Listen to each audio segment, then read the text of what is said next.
Have you ever wondered what it would be like to wake up in a stone room, taste iron and dust on your tongue, and know that by nightfall your name may be shouted by an entire city or forgotten forever? On this journey, we'll walk the corridors of the Ludus, touch the wood of training weapons, and hear the sand tell ancient memories. If this story keeps you company, perhaps you'll subscribe and say in the comments where and at what time you're listening. I love finding out where this voice has been.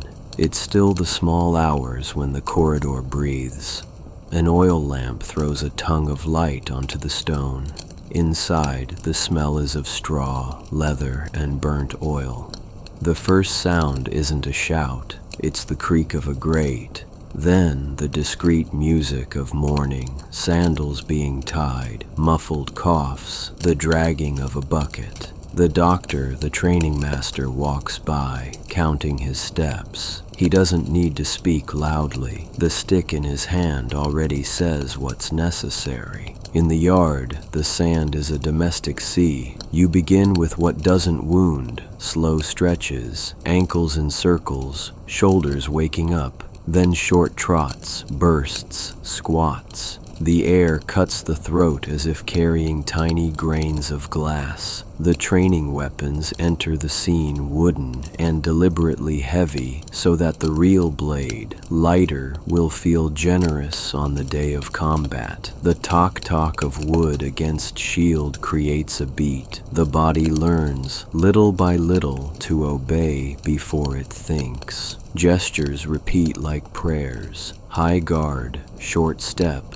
aligned torso. The doctor corrects the angle of the chin with 2 fingers, repositions the shield, counts beats so the strike lands on time. Those who miss repeat. Those who get it right repeat as well. Routine is the language of survival. When the sun, climbing the wall, lights the sand, everyone is already drenched in sweat and discipline. By late morning, legs tremble, but fear, oddly, seems smaller, as if repetition had sanded down its edges. The cells are modest rectangles, 2 straw mats, a basket with a clay cup, sometimes a charm hidden under the bed. The high opening lets in a scrap of sky that changes color, a clock that never runs late. Dampness hugs the stone, and the pre-dawn cold visits the ankles.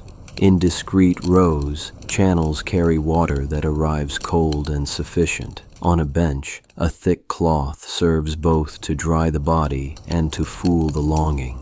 The lanista governs as if running both a workshop and a ship. He does his sums with a merchant's eyes and scents talent the way one sniffs the wind. A gladiator is expensive. Training costs, healing costs, losing costs more. Discipline, then, isn't whim, it's investment. There are clear rules, punishments without spectacle, and calculated rewards. A longer bath, a better ration, the right to choose a training partner. Between sessions, chores keep the house alive. Sweeping the yard, carrying amphorae, helping the smith mend a shield's rim. The hierarchy can be read in the silence. Veterans sit near the brazier and keep the secrets of timing, when not to chase a blow, when to let the shield drop to steal a breath, when to watch the opponent not in the eyes but at the navel, where the body reveals its next intention. Respect isn't asked for, it happens. The ludus creates its own dictionary. Each gesture carries a rule, each rule a margin. The refectory is full of steam and low talk. Large pots arrive with thick barley porridge. Lentils and fava beans give it body. A thread of olive oil shines like a promise. The bread is dark and breaks with a timid crack. Sometimes a rough cheese appears that crumbles into grains. Sometimes a piece of fruit. To drink, Posca water with a touch of vinegar that refreshes, sanitizes, and doesn't invite excess. It's rebuilding food. Each spoonful gives back to the muscles what the morning took. Tradition includes a habit that feels strange at first sip. Water fortified with thin ashes or lime, a trace of mineral intuition for bones and tendons.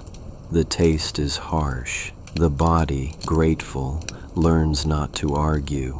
Quiet trades happen. A piece of bread goes for an apple. A gulp of watered wine appears out of friendship. The table, simple, is also memory, the smell of an old stew, the recollection of a market, a kitchen with a window. In the middle of the ludus, eating is the moment when the world feels less sharp-edged. In a bright room, instruments shine on the wood. Tweezers, thick needles, small blades, jars with ointments that smell of resin and honey. The healer washes wounds with strong wine. When the bleeding is heavy, he cauterizes the edges with heated iron. When there's swelling, he applies bitter poultices. Dislocated shoulders return with a pop that runs down the spine. Crooked fingers are coaxed back into place. Bruises shift from purple to yellow like moons in phases. Pain, when it can, is lulled by infusions that weigh on the eyes. But there are days when the remedy is only restraint and time. The cold in the cells brings coughs. The heat of the yard soothes some and fells others. And here something rare appears, a tenderness without words. One comrade ties a band around another's wrist. A veteran teaches how to glove the hand in leather so the shield's impact dies in the palm. Someone shares a poultice that worked before. The ludus is a factory of fights, but also a workshop where scars are tended. Before light pins the amphitheater, there are small gestures. One kisses a bone charm, another taps his fist 3 times on the shield. Another draws in the air, an old sign learned from his mother. Omens are read in the banal, a bird's flight, a steady flame, a net that unrolls without a knot. The goddess of measure and fate doesn't like to be called out loud. She accepts discreet nods. The corridor to the sand smells of crowd, cheap wine, perfumes, heated dust. When the helmet comes down, it turns the world into a chamber where one's own breathing becomes a sea. Inside, there are no whys, only nows. Some murmur simple prayers. May my foot not stick. May my guard not drop. May luck see me. Faith here is focus, aligning heart, gesture, and timing so that fear, acknowledged, takes the back seat. The ludus speaks a language made of glances. The retiarius, light with net and trident, teases and dances. The secutor, the pursuer, breathes deeply behind the smooth mask. The murmillo is a patient wall. The thrax, a cutting comma. Each specialty makes up a chorus, and survival demands that you learn another's music. Among the fighters, circles of trust form. A novice clings to a veteran and learns from him to save steps, to use the rim of the shield as a discreet shove, to hide intention in the pause. In return, he offers water, silence, attention. Respect sits near the brazier. Within the possible margins, loyalties are born that don't need to be spoken. Outside the wall, the city watches with a mix of fascination and distance. Some call it infamy. Others draw, in charcoal, hearts beside favorite names. Graffiti ask for victories. Children mimic moves on the street's dust. The crowd, without knowing it, learns the language of gesture. It recognizes when a blow is beautiful, when a retreat is intelligent, when mercy is grand. The games are political tides. Magistrates and patrons fund them to gain prestige. Families carve their names into the posters to dress power in shine. Meanwhile, the people receive bread, wine, and catharsis, an interval where social tensions find a drain. The amphitheater is not just architecture, it is a technology of government. For those who fight, oppression is the climate. There is subordination, risk, a life contracted by another. But there are cracks of light. A prize can turn into coins sent to someone far away. A string of victories can buy freedom. A name that vibrates loudly can protect against cruel decisions. It isn't guaranteed redemption, it's a probability that keeps the eyes bright. Each bout, thus, communicates things not written in the program. To the politician who needs applause, to the patron who needs fame, to the fighter who needs meaning, to the public who confesses in the body's vibration, its ancient hunger for beauty and danger. A games day changes the sound of the streets. Sellers of bread and olives raise their pitch. Trumpets rehearse in the distance. Children cross sticks as if they were swords. Elders tell that fight from 20 winters ago. The Edicta painted notices display matchups, times, prizes. Tavern keepers hang banners. The square becomes the antechamber of the amphitheater. The fighter's procession is theater. Helmets gleam, shields, lightly drummed, return a dum that vibrates in the stomach. The sand smells of new dust and old blood. The master of ceremonies in a trained voice calls the first act. There are displays of skill, beast hunts, executions that remind everyone who rules. Then the silence of the first exchange, a second when the air stops, and then the throng breathes together. The audience doesn't ask only for blood, it demands form. It applauds courage, but falls in love with technique.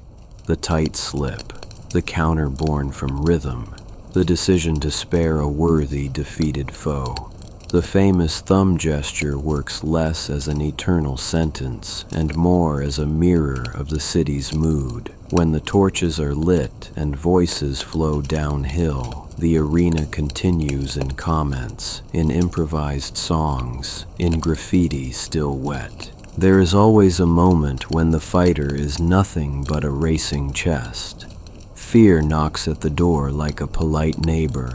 The answer must be courteous. Come in, but sit in the corner. I'm the one who decides. Techniques are born from this pact, counting the breath, visualizing the sequence, touching the charm, remembering the veteran's advice. Listen to his heel. The trained body takes the lead, and the mind then becomes clearer. After the fights, the shaking, some laugh too much, others speak softly. Some prefer the stone step where the breeze passes. At night, dreams stitch together sand and childhood, corridor and distant home. Over time, the mind weaves a coat of small rituals, counting 15 steps to the great, repeating the same phrase 3 times, tying the helmet strap into a knot that became a signature. It isn't empty superstition, it's an engineering of focus. Strangely, surviving changes how one sees the world. Things once frightening shrink, others trivial gain weight. The arena, thus, forges not only scars, but also a way of being, a gaze that measures distance, hears rhythm, perceives pauses, and despite the steel along the path, the head makes plans. Send coins, buy freedom, open a small tavern, plant a fig tree. To dream here is long-term training. Surviving amphitheaters look like shells left by an ancient sea. Whoever enters them in silence hears murmurs that won't quiet, trumpets, footsteps, a crowd holding its breath at the same time. The games changed, shrank, ended, but the language of technique, measured courage, and risk turned into narrative crossed the centuries and dressed other arenas, some made of grass, others of light. Gladiators, craftsmen of danger, taught us something unsettling and beautiful. That repeated gesture becomes form, that form becomes art, and that art can be born on the edge of the abyss. The legacy is not to celebrate cruelty, it is to interrogate what society applauds. Which victories do we want to crown? Which risks are worth taking? Which bodies pay the bill for our distraction? If we listen to these questions, perhaps we'll choose our spectacles more wisely. The sand, that witness, keeps footprints until the wind carries them away. But the echo remains in us. The discipline that saves, the courage that converses with fear, the delicacy that finds space even inside metal. The brutal routine was not only crushing, it was also the invention of meaning, a daily attempt to raise dignity in the most unlikely place. Life in the ludus shows that destiny, too, can be trained. Repetition, far from being boredom, became a tool for clarity. Technique, far from coldness, turned into a kind of prayer of the body. Courage, far from a shout, learned to speak softly and firmly. The ancient spectacle reveals our arenas, today places where crowds decide in seconds what deserves memory. Perhaps the most valuable legacy is this: to keep a watchful eye so as not to confuse noise with beauty, fury with form, cruelty with art. If we carry that beyond the amphitheater to the squares, to the screens, to our conversations, perhaps our choice of applause will become wiser. Because history, at heart, is a city that is still learning. If you like the story, give it a like, share it, and subscribe for more stories like this.